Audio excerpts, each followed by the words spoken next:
What is going on, guys? Today I bring you round 4 of Torneio de Cucujões, and this was a very important round for me because as you saw in round 2, I was very depressed with the way I played that game, and I really wanted to redeem myself and prove that I could compete against higher rated players. And here my opponent is Daniel Mota, 1800 player, very strong, and had the black pieces. So let's go into the game. My opponent started with e4, went for c6, my favorite opening against e4, the Caro-Kann. My opponent goes d4, I go d5, and he goes e5. So, I haven't played against the advanced variation in a classical game in a long time, but I was sort of prepared. I played c5, my opponent plays c3, I go knight c6, and my opponent goes knight f3. And here I just play bishop g4, my opponent plays bishop e2, I play e6, and my opponent plays bishop e3.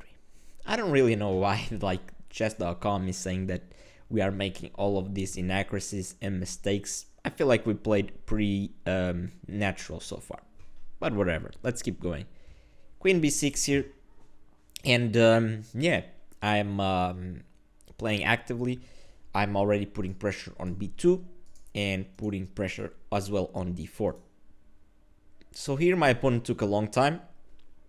He thought for 20 something minutes, and he played a knight bd2, offering me to take on b2, and I declined. I played c takes on d4. Taking on b2 is possible, but it's kind of risky, and you give your opponent a lot of counterplay after something like castles, and you don't even have to take straight away here, because let's say you play something like b6, you're already losing after bishop b5, rook c8, and bye bye rook queen a4. And also here, if you play something like a rook b8 defending this pawn on b7 here, there's bishop b5 or queen a4 with the same idea. So this gives white a lot of initiative, and I didn't want to go for this, so I just took on d4. He took back with the pawn. Also, an important thing to note, I was kind of waiting for him to develop his knight so I could take on d4. Let's imagine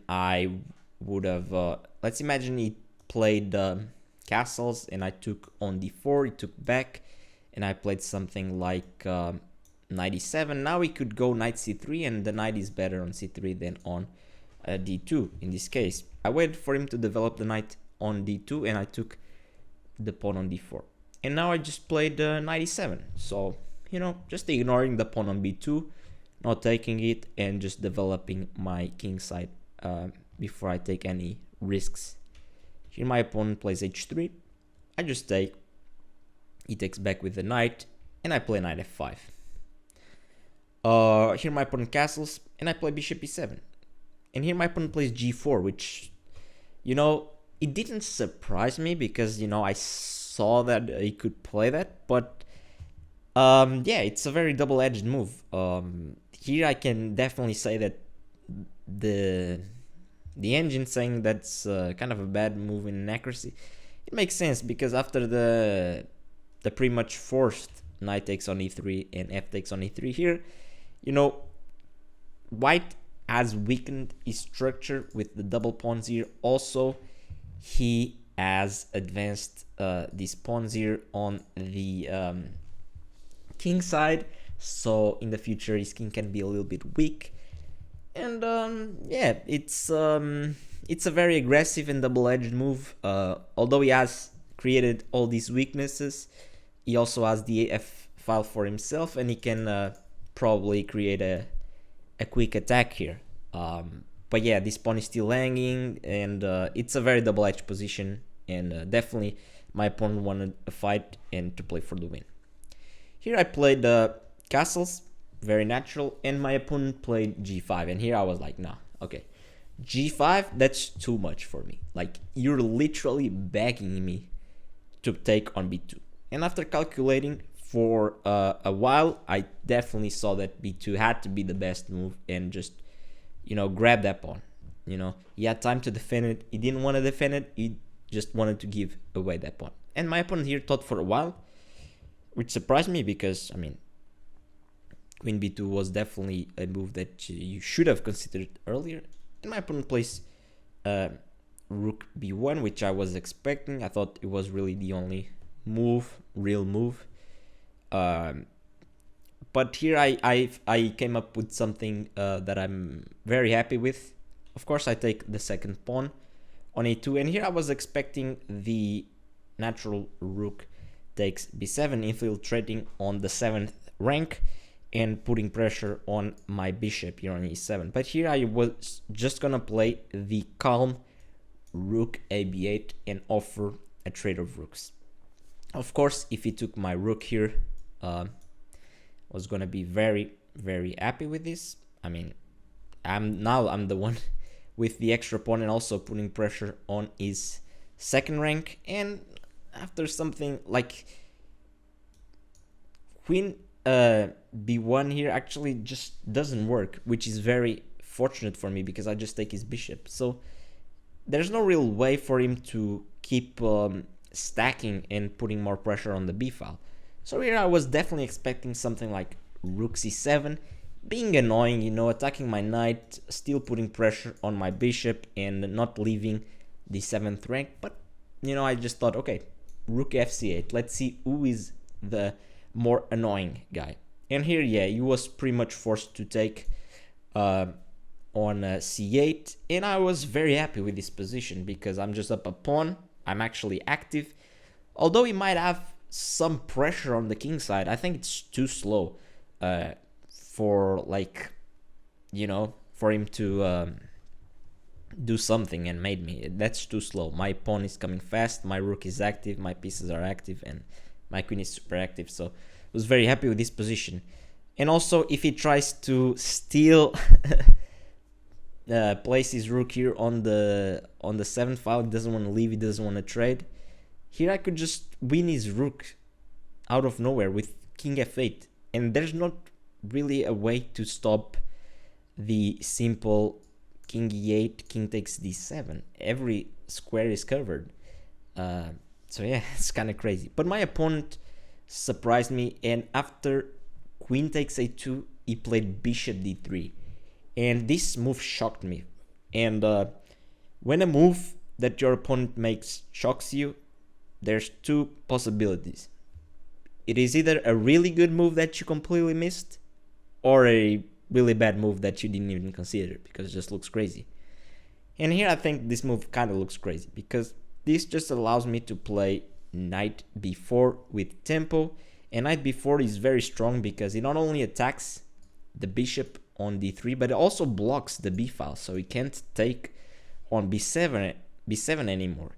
And here my opponent played rook f2, and I was kind of worried actually. I thought, okay, maybe he kind of tricked me, because after something like queen a5 here, I thought that he was just gonna play rook fb2 and have very annoying pressure on the b file, and I thought that this would give him very good compensation for the pawns. But after thinking for a while, and while I was calculating after rook f2, I thought that queen b6 would have to be nice because I'm still protecting the knight.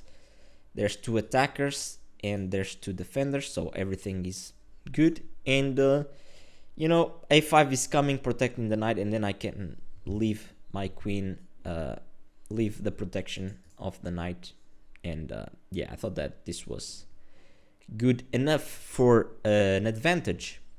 But my opponent didn't play rook b2, and he played rook a1 here. I played queen d8, so I'm like, okay, I just committed robbery. I just, robbed two pawns, and then I came back. And yeah, I knew that I had to be better. This is completely winning for me, and now I just have to defend because he's gonna go all in to attack and mate me. So here my opponent goes h4, as expected. Like, his only way to win this game is really by checkmate. And yeah, now comes a very nervous and hard part of the game. You know, you got your pawns, you got your advantage, and now your opponent is just going all in and trying to mate you, and you need to stay composed and stay concentrated and accurate to defend. After h4, I played knight takes on d3. I just wanted to get rid of that bishop. Takes with the queen on d3 and a6 here. And yeah, a6, I mean, maybe a6 is slow. Here the computer wants queen d7, which I kind of don't understand, to be honest. I thought that a6 was very natural. I'm just defending this pawn. I want to move this rook. And maybe I want to start also, you know, advancing my pawns. Here my opponent plays rook g2, and, you know, it's just really like he's just wants to mate me, and he's doing everything he can. I play rook c8, which I thought was a nice move, just, you know, taking the open file. And here my opponent plays h5. And yeah, h5 is just all in, and I was, you know, like, the good thing for me here is that I had a lot of time on the clock compared to my opponent. My opponent spent a lot of time on the opening and also at the start of the middle game, and I was my moves were kind of natural, I felt, and I had a lot of time on the clock to figure this out. And here I had a big decision to make. Of course, he's threatening to play g6. I think it's like natural, just ripping open my king. So here, yeah, I probably have to play g6 myself to stop that. But should I? Do I have to? I played g6, which definitely is an okay move. But I'm kind of surprised that the computer just wants me to play something like rook c6, and it's not afraid of g6 here. It just says f takes on g6, and after something like h takes on g6, just wants. Oh, of course, he can't do that because the knight is hanging, of course. Oh, yeah. So, yeah, he can't really do that. I didn't see that the knight was hanging, actually. Yeah. That's an important detail. He can't play g6 directly. Let's say rook f1 here. Just wants b5. And now g6. F takes on g6. H takes on g6.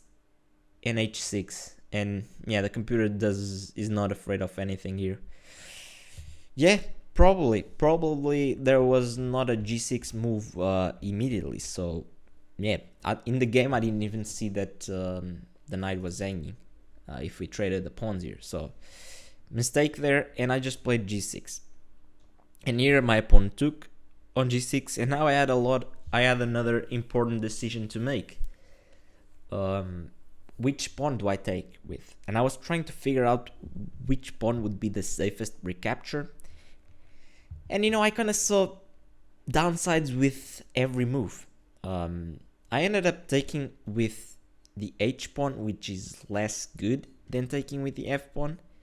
Here I didn't like f takes on g6 because I thought that after something like moving the king away from the g1 square, he could double up on the h file and put a lot of pressure on it and kind of, you know, have some mate threats or something like that. Although, you know, I can always put a rook on f7, but, you know, I saw ghosts with like something like knight g4, sacrificing here on g6, and after something like takes, you would have like rook h8 mate or something like that. But I mean, it probably doesn't work because, you know, I'm not considering my defensive moves, I'm just considering his attacking ideas. So meanwhile, while he's trying to do all of that, I would get counterplay, and I would of course not allow any of that. But yeah, I thought that taking with the h pawn was better because I can play king g7, protect g6, and swing my rook to the h file and occupy that. But the problem is that it leaves the f file closed, and he can put a lot of pressure on the f file. Also, taking with the h pawn kind of keeps the structure intact. Here, if I took with the f pawn, this pawn on e6 would be weak. It's kind of a position to analyze more deeply, but yeah, the computer just prefers the opening the f file. Yeah, I kind of understand why. Maybe I can even put a rook on the f5 square and start counterattacking myself. And this h file is probably not something to be worried about, because it just takes too much time for him to get all his moves and pressure on the h file. But yeah, I took on g6, and here my opponent plays a knight h4, and he is already threatening to take on g6 twice, check, and then I play king h8, and he checkmates me. So king g7 has to be played here, and here my opponent plays rook f1, and I took quite a long time here, because I knew that I had to be very precise. This position is very tense. It looks like it doesn't really have an attack, but here I started being worried about some ideas. The first idea that I saw that I was very, very, very scared of was that he wanted to put a rook on f6, and that is crazy, because the rook on f6 can be taken, but after takes with the bishop, and he takes with the which one? Probably the g pawn, even check, and then I have to move my king somewhere, and he has so much pressure on g6, and I don't know if I would be able to actually survive that. So I was like, oh my god, like I knew that this had to be winning for black, but what is the best move? And do I move my rooks? Do I move my queen? Do I just transfer the rook to the h file and attack this knight? And all of a sudden I realized that he had another threat that I didn't see. Rook takes f7. Rook takes f7 check. And if I take with the rook, he has queen takes on g6 check. And if I take with the king, he also has queen takes on g6 check. But yeah, that is gonna be checkmate for him, so I have to take with the rook. But yeah, I was like, oh my god, he has all these threats. And I started being very worried. And in the end, I saw, this pawn on g5 is hanging. I have to probably take it. And if I take the pawn on g5 here, he no longer has that crazy rook f6 idea, because I just take the rook, and then when he takes with the pawn, I take with the queen. And I started calculating after bishop takes on g5 what happened in the game, and thankfully I actually calculated well. And this is a crazy line. Here my opponent played rook takes on f7 check, as I really saw after a long time thinking, and thank God I actually saw this, because if this catched me by surprise, I would probably be in very bad shape. But here I just take on f7, he takes on g6, and I play king f8, very important. As I said before, if I took with the king here, it would just be very bad after something like queen g6, king e7, and I don't like this a single bit for black. This is just looks too crazy, honestly. This looks so passive, so bad. But after rook takes on f7, I took with the rook, and he played queen g6, queen takes on g6 check, and after king f8, rook takes on g5. And I'm just up an exchange, and yeah, it's crazy. He still has a lot of threats, and I had to make something happen. Here I played rook c1 check. This check was like, okay, I mean, I'm gonna do this check, gain like 30 seconds, and asterisk. Let's say I play a random move like a 5 here. My concerns and what I saw that he had would be queen g8 check, king e7, and now knight g6 check, and I'm actually just lost now.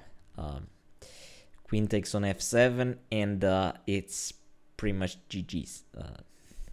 This would be very bad. I saw that he had this threat, so I had to make a move that would counter that, and I ended up playing king e7, which is very precise, very important, best move, and now he doesn't have that threat anymore.